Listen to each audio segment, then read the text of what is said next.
backwards now. Play hard, so he did grind down Pia Conley, the most experienced player. That was a rook ending where conventional wisdom is like, oh yeah, be happy, you have a rook ending draw with black and you're leading the tournament. But she didn't. She kept pushing and won and black, and still probably didn't get enough praise for doing so. So I don't think she's going to let this off easy. She'll see if she can make it tricky, and we'll come back to it. So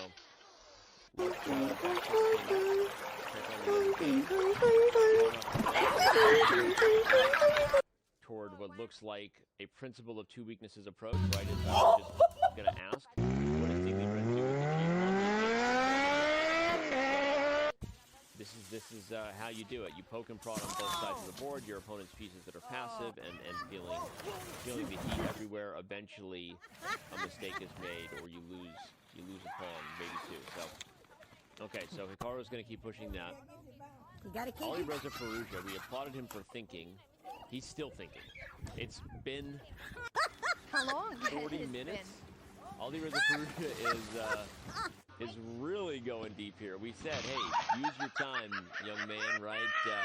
Sit on your hands and make sure you don't transition into a tricky endgame against the GOAT and he swindles you. But now Ali Reza, maybe he heard that advice from up here and he's really taking that seriously. Very seriously. Is it confirmed? 40 minutes or so? I just did the math in my head. I don't know, but it's... I think almost, yeah. Almost 40 minutes of thinking whether to play Rook B7 or not. Wow. If not Rook B7, what are the alternatives, David? Yeah, it gets to a point in every chess game if you've been thinking too long, which towards the end, ultimately you just want to go for it, whether it's good or not. You're just like, I've been calculating this for 40 minutes. I haven't even looked at any alternatives. I think luckily for Faruja there is a backup plan. He doesn't actually need to react or force a rook trade. White isn't necessarily threatening anything directly, but yeah, he's calculating. I have a feeling some poor races. Bishop endgames, king of pawn endgames, they're always the most difficult. He actually looked at us down on the camera for a second. He knows we are calling him out, and we wanted him to think for a long time, but now we are getting concerned. He's overthinking it. Yeah, and keeping the rooks on now. If he drops down to 10, 15 minutes, suddenly Magnus will start applying the pressure. He'll ask some more difficult questions later. There might come another time when you have to calculate a race. And remember, in Norway chess, yes, you get an increment, but no added time after move 40. Yeah, and the increment is only 10 seconds per move, which for classical chess is a very short time. Yeah, so we just try and figure out what's in his mind. 38 minutes confirmed. Magnus is looking at the score sheet. Magnus is like, oh, when's the increment kick in? Can I flag it? But yeah, right now, looks like Rook B7 or not Rook B7. You just need to, I was wondering whether you can play a move like Rook B8 to stop the white rook coming to a hassle to black bishop. Then try to evict the white rook with King F8, but it looks a bit slow. It's not Faruja's style. Okay, let's bet, Anna.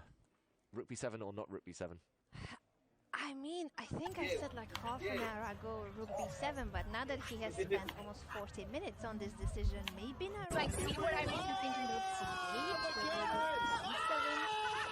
I actually loved that feature chat a moment ago. Alireza is stalling because he knows Magnus is such a big football or soccer fan that he's going to miss the Champions League final. Honestly, that is a good point. Do you think Magnus is getting nervous? I know he has plans for that. So, what time does it start? So in just over 1 hour. But Magnus is the kind of guy who doesn't want to talk about a score of a game that he so he will make sure the room is waiting on pause with no spoilers, if I had to guess. But yeah, that would be, talk about meta, talk about playing 5D chess if you're Ali Reza Faruja. Like, hey, I am going to make this guy worry that he might miss this game. I don't think that's the case, but if it is. I'm worried that he's more worried about his endgame than the actual football match. That is I also think he's not going for that reason, but that was a good point. Yeah, everything matters. For Alireza, what matters is, do I trade rooks or do I not trade rooks? And he will need to start getting that decision on the board. Whatever he has been calculating, whatever he has been analyzing, he will need to execute the move because it's getting a bit too much of thinking. He's down to 26, so 14 more moves, still the increment. Yeah, 15 if you include this one for black, but even, yeah. Yeah, right now. Okay, let's try to jump into the mind of Alireza. Quick calculation here. Rook b7. Let's assume this is what's going through his mind. The rook trade, guaranteed. And now white, I think the move might be f3 to run the king forward. If black does the same, there is an issue. If the king runs, let's calculate here. Suddenly, what does black do? If you ever trade off your pawn, there's uncomfortable pressure now on d5. If you ever trade, then whoops, you have an eternal weakness behind its really careful, not yet. Double pawn here on f7. This is a real problem. Another variation to calculate, for example, would be what if white goes the other way? King g3, king d6. I mean, you have to look literally 15 moves or so into the future. It looks like this one's good for black, but you can see why this one is a bit of a race. The white pawn running really fast up the board. Yeah, it's tricky because, I mean, okay, the eval bar tells us black is winning, but if I start calculating like h4, dc4, h5, c3, bishop d3, white gives up the bishop. I mean, obviously, it's just like, and this is so easy for us to do ahead of, in real time. And we're assuming the bishop can stop the pawn. So obviously there was a mistake there, right? I'm just pointing out that the human variation quickly gets you in trouble, and now what's going on? And so, this is a really difficult task. And when you're offering a major experience, you gotta be sure. So obviously 40 minutes is a lot of time for him. But if he holds this endgame, we are going to be applauding Oliver at this moment and how he managed. I am, and I'm crying. How he managed to so much in terms of when he's by the way, David, I wonder if one thing he's calculating, we're not going to go there again, but was maybe in that line, maybe he's evaluating whether he can just give up the f7 pawn. Because one of the things to quickly solve your problems in these endgames, advice is sometimes you evaluate, okay, I have these doubled f pawns, and if I try to hold them, it actually makes my job harder because now I'm worried about both sides of the board. So sometimes the fastest way to evaluate and be sure whether you can hold an endgame is to visualize the position. If that pawn is gone and black's king is on d6, is that enough for white to win? I actually don't I don't know that it is, right? Maybe he can just put the pawns on f6 and h6 and hold the endgame.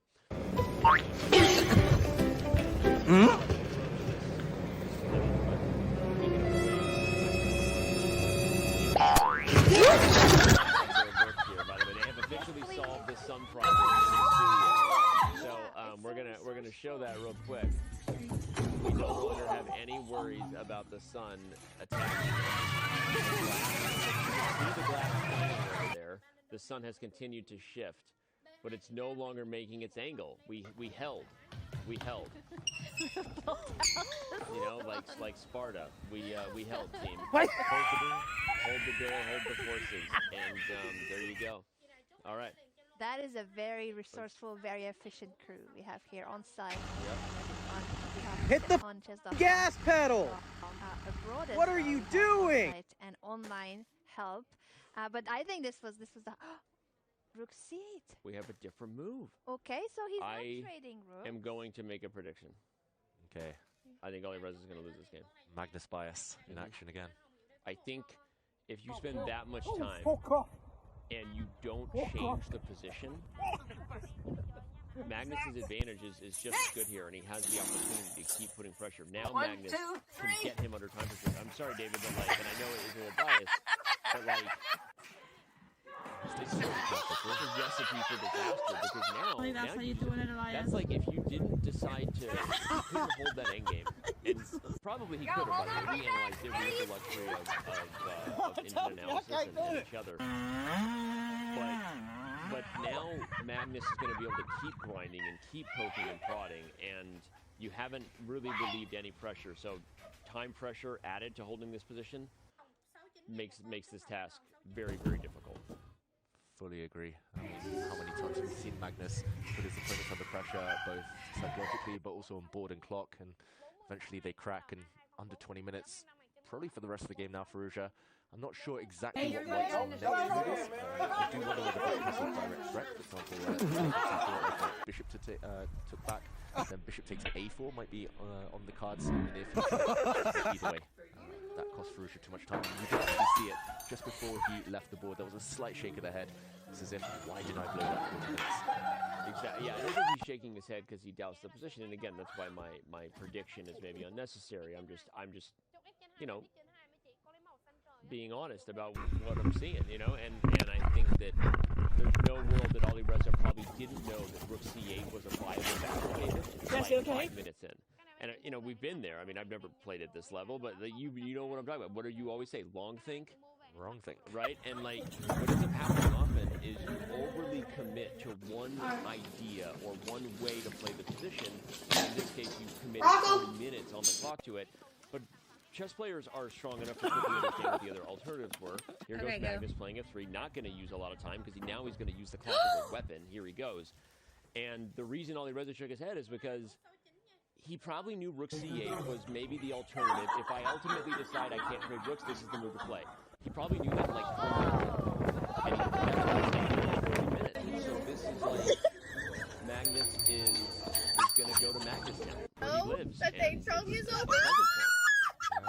doesn't have tunnel vision like some of the others. He'll play the most practical move. It's the same thing with Hikaru. He'll happily play maybe what he regards as not the best move, just to save a bit of time for later. But in the meantime, I was going to say, I do worry for Alireza if he didn't retry instantly. But surely he's calculated this whole line now. And if it takes 8 Okay. The pawn takes the bishop, the white bishop will fall. Therefore, bishop takes f7 should be played first, but then the king moves and attacks the right rook. You don't have time to capture the bishop. Trying to get him by a thread for black, but he is eliminating pawns. Materials flying off this board. Initially, I was wondering about rook takes f7, but rook takes bishop would remove the defender of that white rook. So I think your variation is forced, Anna, and it continues. After bishop takes pawn with a check, the black king will shuffle, hitting the white rook. The white rook will have to move somewhere, and unless Magnus can play with b7. Ooh. My idea was that I don't have to go for that line. If we play rook b7 now, you have to deal with f7 hanging and the bishop hanging and the pawn hanging. Yep. And if you play bishop e8, I take b6. But then maybe you have a4. Okay. Just quickly throw this on the board. Rook b7 would be a nice way to keep all options open. Bishop to e8, and unfortunately for white, just in time, black's able to create counterplay. Okay. All right. A4 undermining the bishop. Wow, Farusha trying to prove us all wrong here. It could have been that this is what he was calculating on in rook b7. Now I'm doubting maybe he wanted rook c8 more than rook b7. Which line he wanted to make it that he makes it work, is what I was trying to say. I didn't find my words, but he did find this line, and this line could lead to so many trades and is there a way to keep this game alive? He's going to Peter Lecco out here.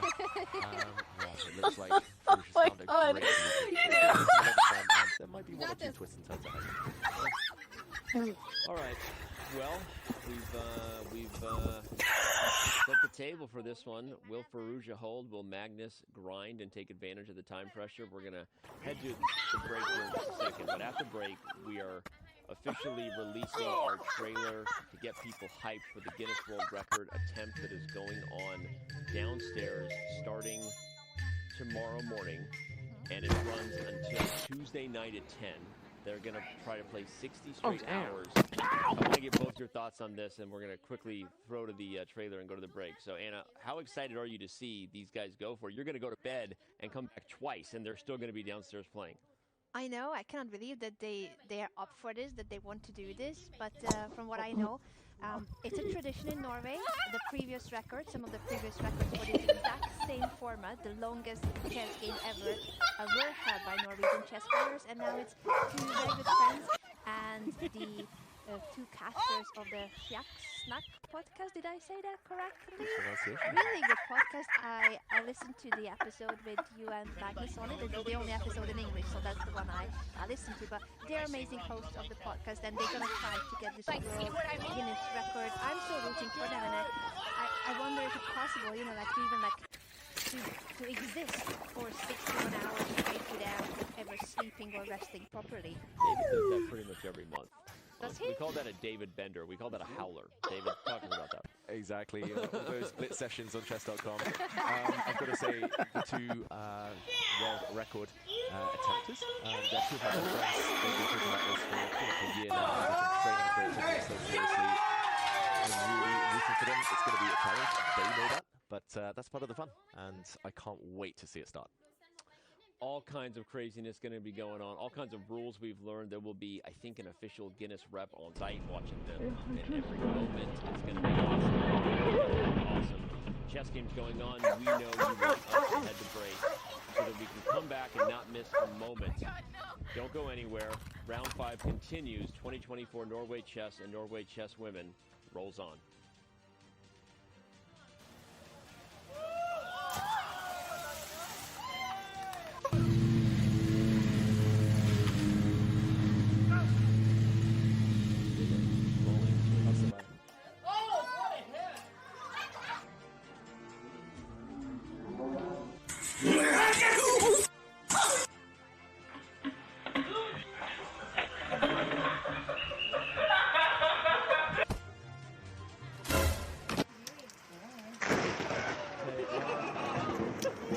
When you're best friends with Magnus Carlsen, you can feel a bit of pressure. You look at yourself and ask, what have you done and what can you be proud of? On June 2nd, we will attempt to set a new Guinness World Record for the longest chess. It will be a grueling experience with many obstacles along the way, both mentally, physically, and on the chessboard. So you're symmetrical, but a bit fat. My name is Odin Bikravea. I used to play soccer for Viking, but I started pursuing chess at the age of 15. When I was 19, I took second place at the Norwegian Junior Chess Championship. Now I'm a happy father of 2, but I'm really falling in love with chess again. My name is Askild Bryn. I used to be a talented chess player, but somehow life happened and I never really got to see how far I could take as a chess player or how good I could be. Now I'm 36 years old, married, have a successful career, and a beautiful baby daughter. But is it too late to achieve something great in the game I love? Maybe not. The current Guinness World Record set in 2018 town in Colorado. is 56 hours and 9 minutes. Another team set the mark at 60 hours in their attempt earlier this year. Our goal is to play hundreds of blitz games for 61 hours straight and crush the old and new record. This is happening during Norway Chess, and finally, Askild and I can feel like chess superstars for a couple of days, playing in the same venue as Magnus and the other chess greats. This record will be a testament to a lifelong dedication. Oh my god! Tune in on chess.com stream and support us as we try to cement our names in chess history. Looking for some cool merch or a gift for that person who loves chess? We've got you covered in our all-new merch store.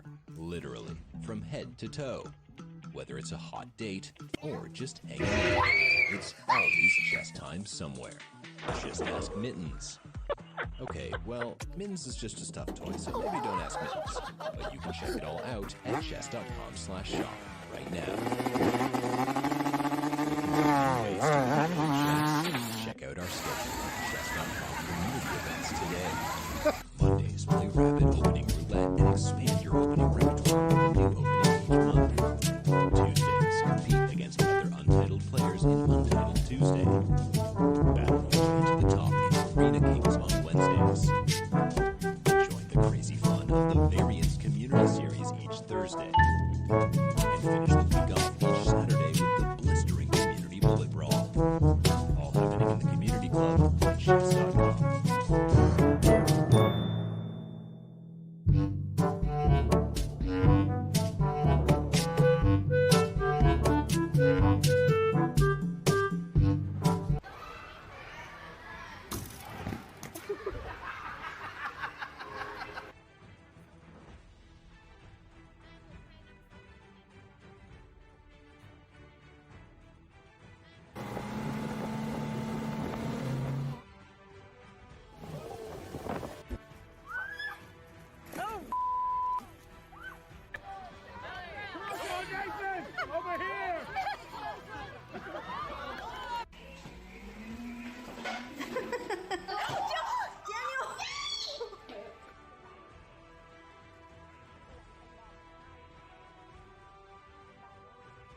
Me.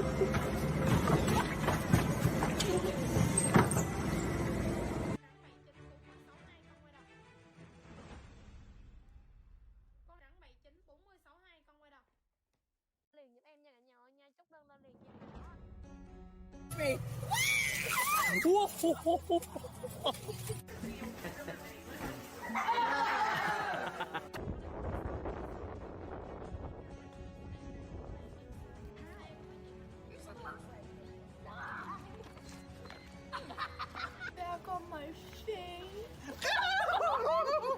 Please tell me you got that on video. Don't go forwards. Stop. Do not make me go ahead.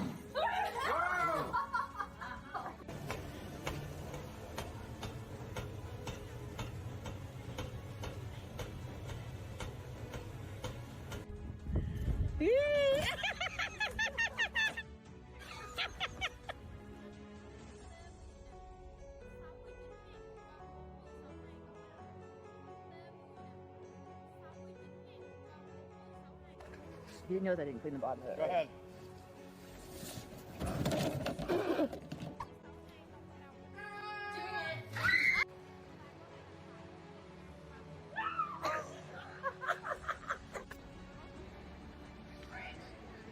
Oh, damn. Ow!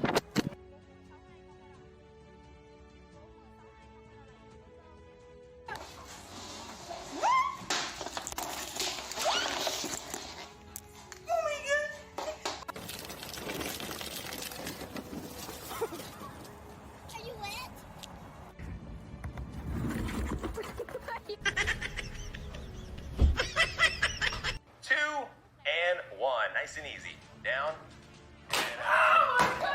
The exercise is down. That doesn't stink.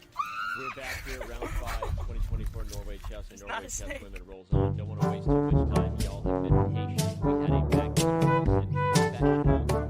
were gone, and we're going to throw to it and jump back in right now.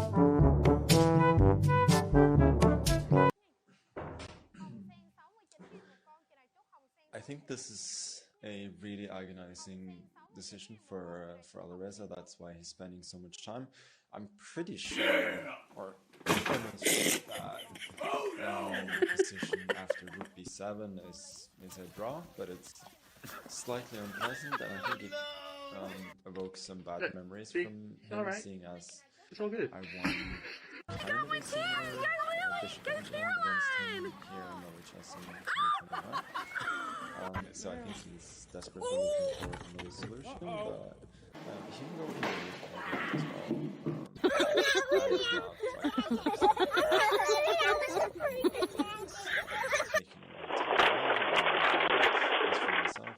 I'm just enjoying this prospect of him not enjoying his position and possibly getting into time trouble.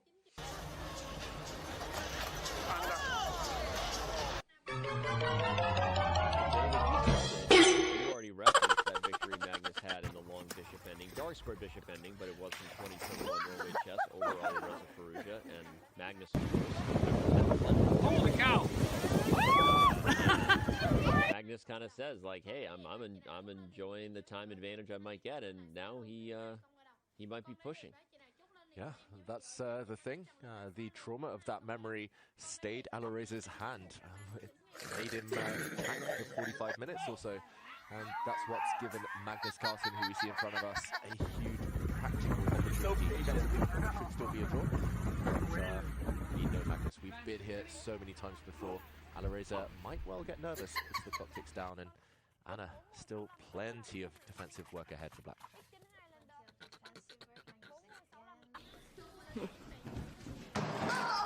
I think that Anna's mic might not be on, so I just jumped in just to repeat what she was saying. Apologies, I think I turned off my microphone accidentally. I was trying to recover for you, but go ahead and repeat.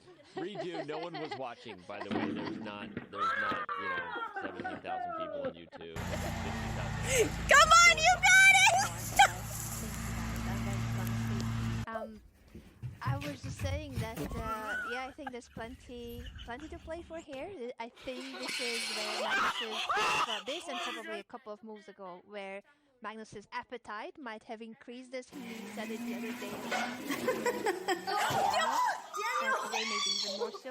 When he went to the professional the first time, he said he wasn't feeling well for several reasons. But I think during the game he started feeling better and also more ambitious because of what's happening on the board.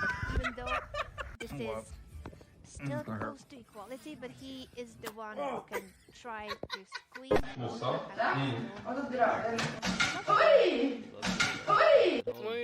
don't know that a lot of people like defending those situations. Not to say that it's anyone's first choice, everyone wants to be better, but there are some players that really thrive and know and in some way kind of a little masochistic maybe. They love it. They love having to buckle down and play defense. That's not Farouja's favorite thing.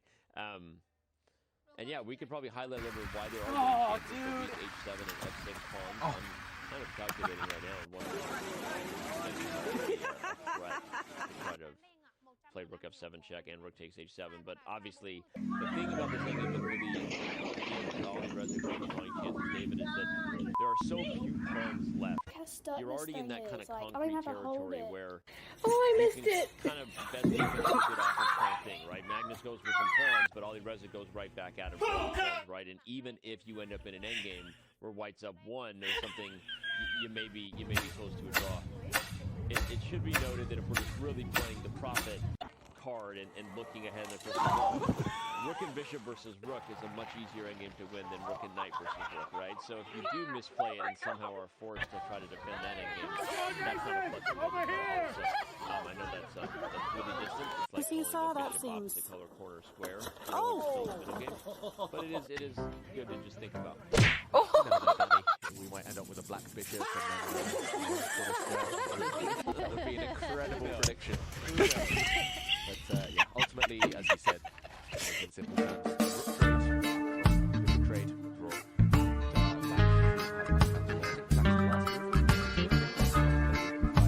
Back to E7, just off the board and clean these squares. And sneaky tactics with rook E5. Really creative defense here from Farouja. Still a big favorite to draw this one. But, you never know. I think we should back up. She's like Farouja, oh, a no. big favorite to draw it, but time pressure, and Magnus Carlsen on the other side. Time will tell.